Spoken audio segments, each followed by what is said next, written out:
Iznenađenje nedavno završenog četvrtog prvenstva Srbije u obaranju ruke u Pančevu definitivno su takmičari iz Bjeljine koji su se okitili sa 2 medalje. Aleksandar Krstić ponio je zlato u kategoriji do 80 kg, dok je Bojan Marjanović zauzeo 3. mjesto.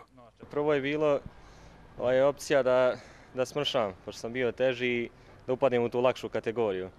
U početku turnira dobijao sam lakše protivnike, ali u tom finalu samom dobio sam iskusnog takmičara iz Makedonije. On je do 85 kg šampion u Makedoniji. Pa imao sam recimo veću želju da pobjedim, dobio sam ga, pa ne znam,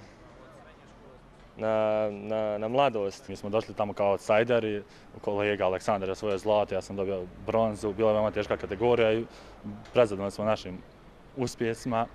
Nadam se također narednim takmičenjima, kreće Trstenik, pa Čelaro, pa opet državno takmičenje. Spremat ćemo se više ćemo truda ulagati. Iz Bjeljine je bio i najmlađi učesnik ovogodišnjeg otvorenog prvenstva Srbije, 17-godišnji Ljubodrag Krstić. Mi smo internetom saznali za takmičenje, raspitivali smo se, prvo nismo mogli učestvovati, poslije su nam dozvolili pošto nismo iz Srbije.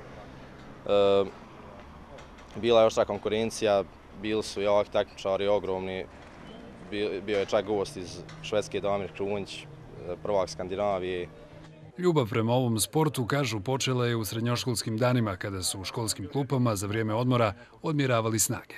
Gledali smo na internetu tehnike, pravila, šta treba trenirati, pošto nije samo, pošto teretana pomaže u osnovu, pošto je to kao treba početna neka snaga, ali drugi mišići rade u obaranju ruke, tetive, zglobovi je najvažniji, pa smo tako neke pravili sprave i napravili smo profesionalni stup po dimenzijama da bi mogli trenirati i takmičiti se. S obzirom da im je želja da ovaj sport popularizuju u Republici Srpskoj, bjeljinski obarači ruke pozvali su zainteresovane sugrađane da im se u što većem broju pridruže na treninzima.